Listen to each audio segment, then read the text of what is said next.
Salut, j'espère que ça va bien. Une petite envie suite à une conversation avec un ami concernant le Bitcoin et une réflexion, une recherche que j'ai faite après, qui justifie le titre de cette vidéo. Je ne sais pas encore comment il sera, mais en tout cas ce sera cela. Normalement la vidéo ne devrait pas durer trop longtemps. Si elle dure trop longtemps, n'hésitez pas à mettre en x2 tout simplement pour que ça aille plus vite. Donc je vais aller vite dans le vif du sujet. Ce que vous voyez devant vous, ce que vous voyez en bleu, ce sont les zigzags. C'est un indicateur qui montre les mouvements du marché euh, toutes les 12 bougies. Chaque bougie correspond à un jour. Donc on est en daily à l'heure actuelle. Ce que vous voyez en rouge sont les zigzags, la même chose, mais toutes les 120 bougies. Les zigzags, c'est un indicateur qui est utilisé pour pouvoir d'un seul coup d'œil voir les mouvements du marché. Euh,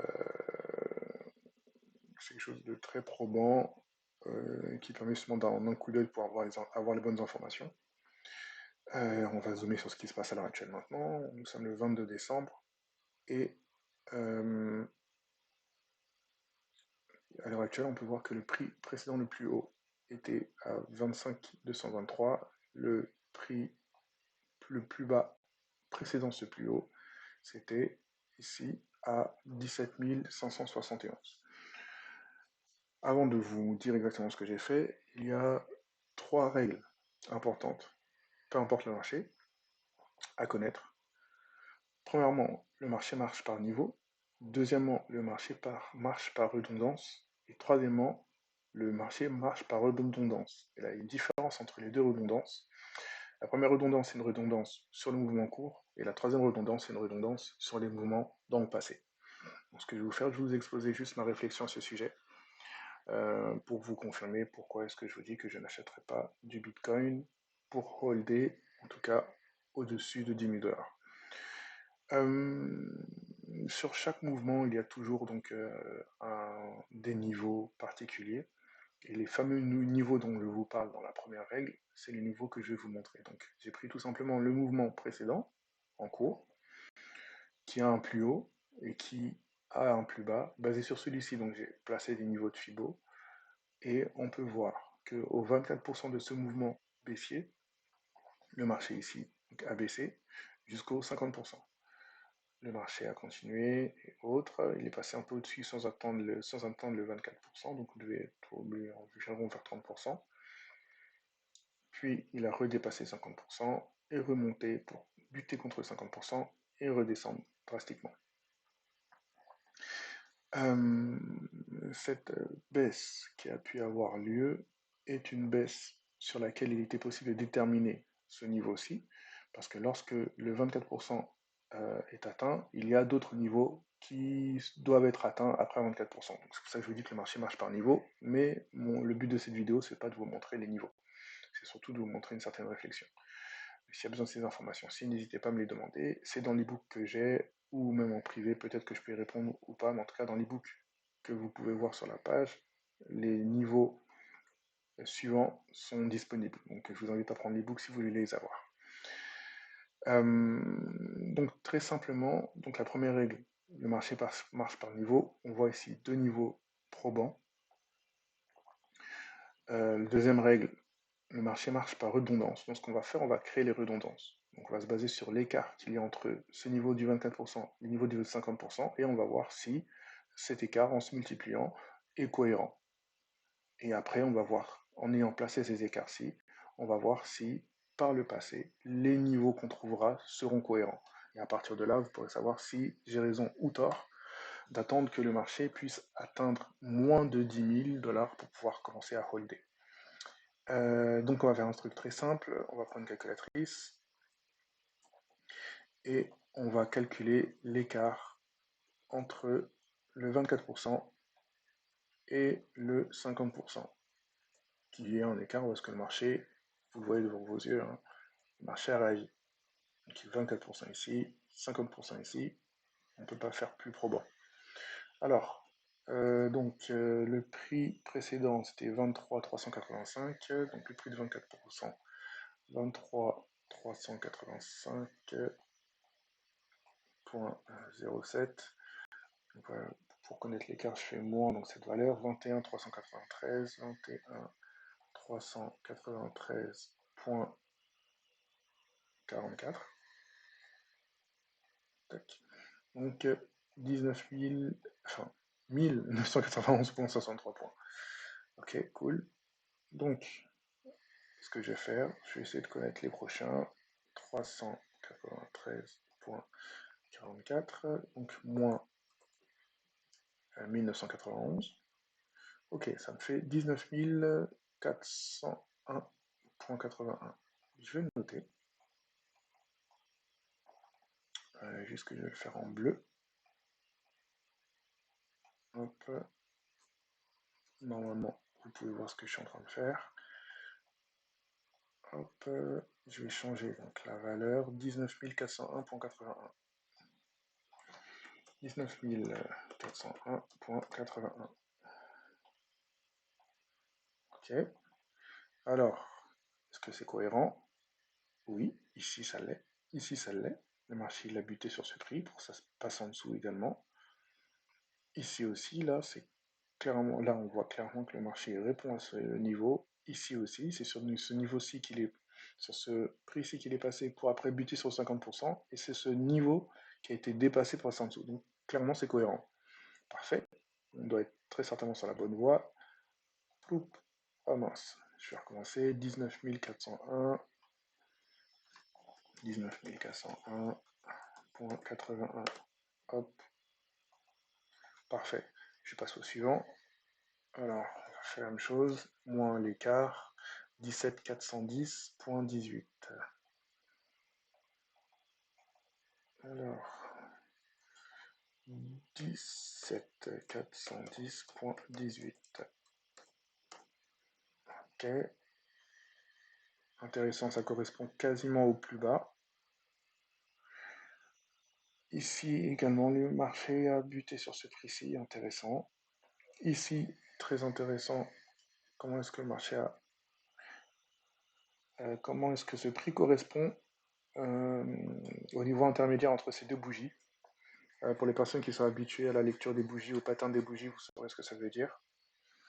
Bref, c'est probant. Donc je pense que là on tient quelque chose d'intéressant. Je vais continuer. Alors, moins 4418, 15 418, pardon. Clac. Donc 15 418.55. Hop. Ah bah voilà.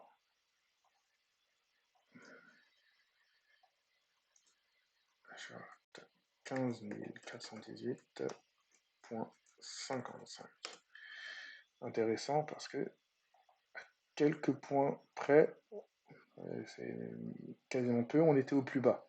Donc le plus bas qui a été atteint du 50% ou autre. Donc c'est-à-dire que, regardez ce que ça veut dire. Ça veut dire que si j'avais été dans un but de pouvoir prendre le trade à la baisse, ici, juste en prenant l'écart entre le 24% et le 50%, et en faisant deux fois la chose, je pouvais déterminer le plus bas où est-ce que le marché allait arriver. Donc là, on n'est pas là concrètement en se basant sur cette redondance-ci. Donc la première redondance dont je vous parlais dans les règles, on est dedans concrètement. Je vais juste continuer parce que ça ne m'intéresse pas au-dessus de 10 000. J'attends vraiment en dessous de 10 000. Donc on va continuer. Hop, moins l'écart, ça me donne 13 426. Je vais continuer. Hop, 13 426, 426.92. Je pense même que je peux faire copier-coller directement. Hop, ok. Je vais faire encore. Moins ça. Ok. 11 435. On va recommencer. Parfait. Juste retirer le point. Voilà.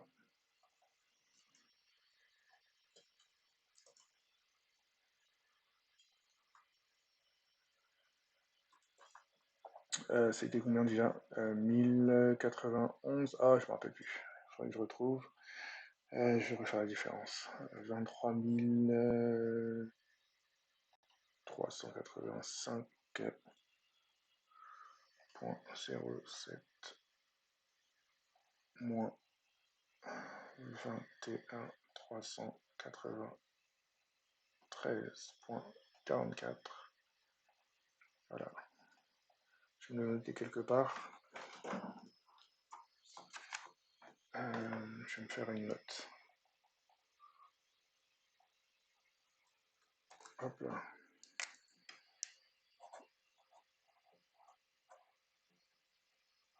Ok, c'est quasiment 200 pips. Ok, crac, collé. Alors, 11 435,29 moins ça.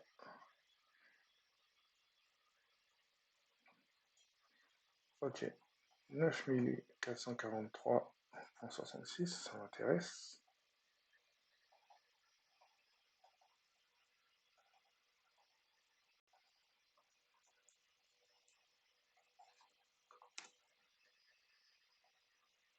Ok. Auquel je vais soustraire l'écart, donc moins 1991,63, 7452.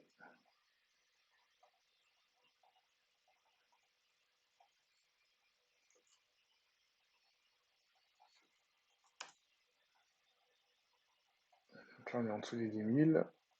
Et un dernier pour la route. Donc moins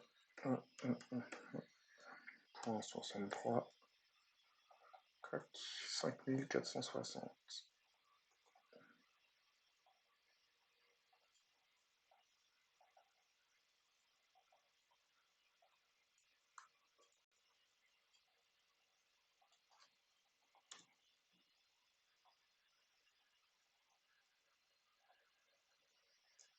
Ok, parfait. Ce que je vais faire, je vais juste mettre d'une autre couleur ceux qui sont en dessous de 10 000.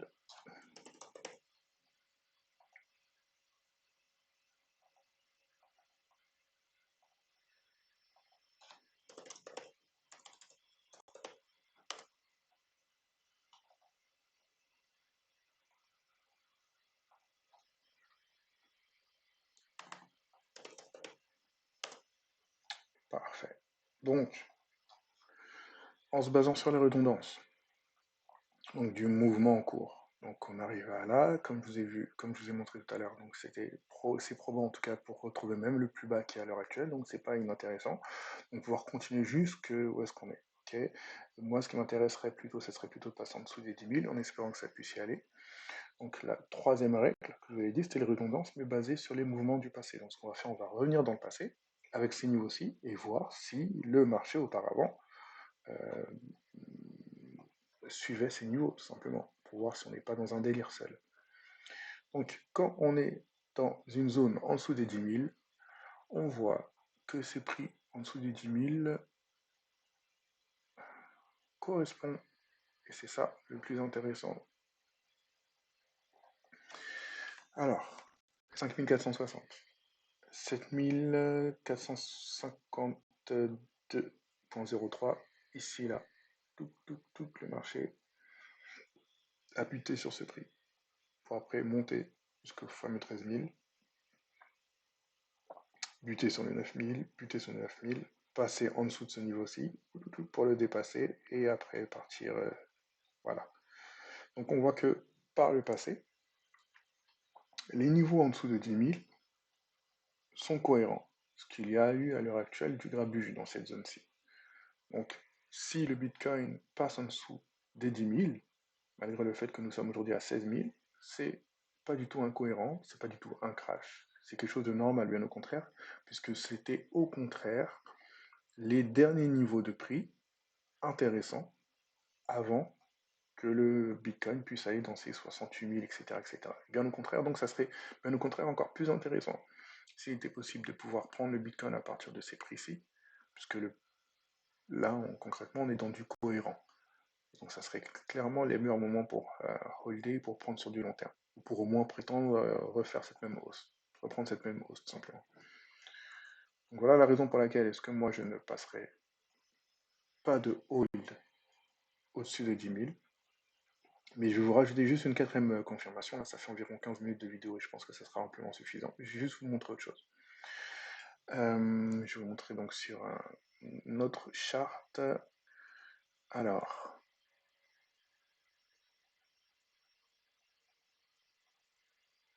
hop, celui-ci. Alors, ce que vous voyez, c'est toujours donc les zigzags que vous voyez, les bleus, les rouges. Ce que vous voyez en jaune, ce sont des Fibofan. Ce ne sont pas des niveaux en ligne, mais ce sont des niveaux en trend. Comme dit précédemment, hein, tout simplement pour faire cela, donc je ne me suis pas basé sur le mouvement en cours. J'aurais pu, mais c'est pas le but, parce qu'après c'est quand c'est trop petit, en fait, c'est pas lisible.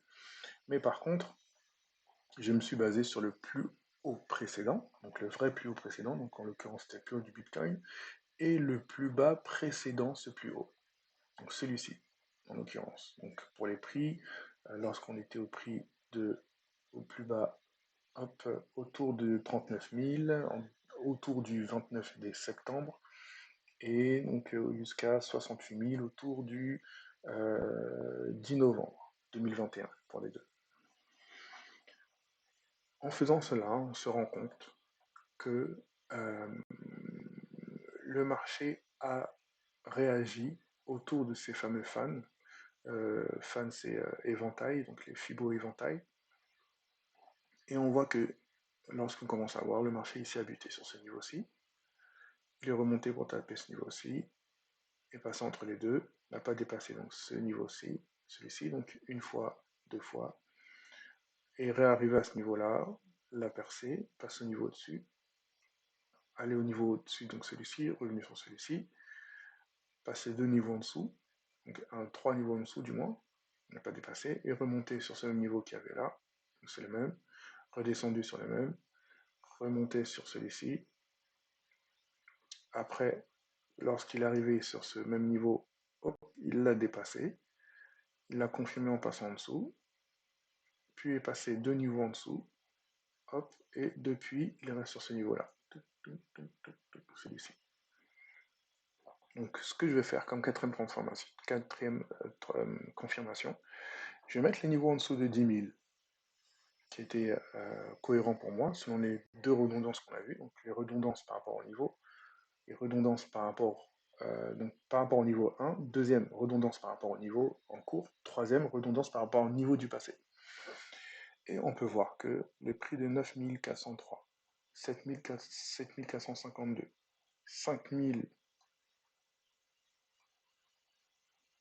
5460.40 sont cohérents.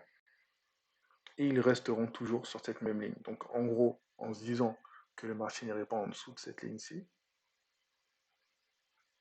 c'est toujours cohérent. Donc concrètement,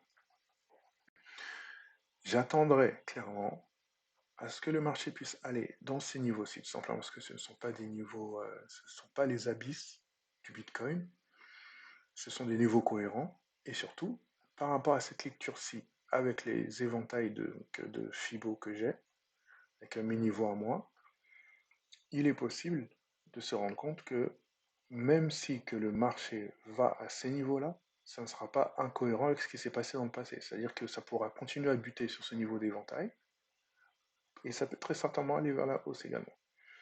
Donc voilà la raison pour laquelle je suis totalement confiant à ce que le Bitcoin puisse aller en dessous des 10 000, et surtout, ce ne sera rien de grave, puisque ce sont des prix auparavant qui ont été atteints par le passé. Après, si le marché passe en dessous de ces niveaux-ci, bien sûr, il faudra se poser des questions. En tout cas, personnellement, je ne mettrai pas de billes avant.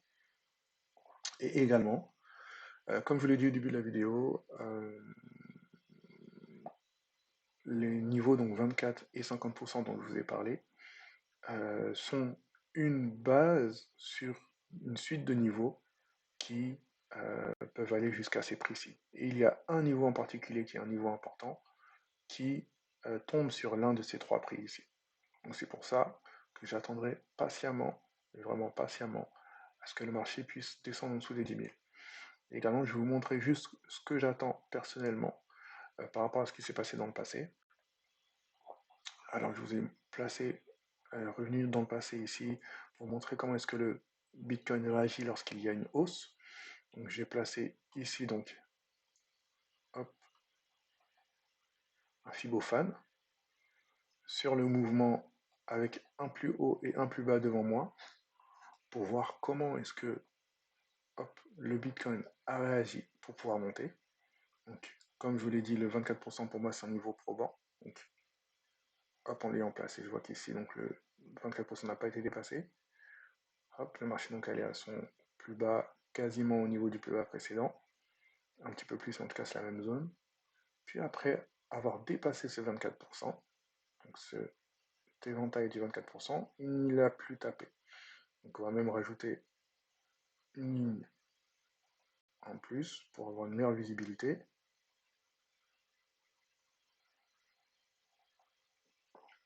Voilà exactement ce qui s'est passé.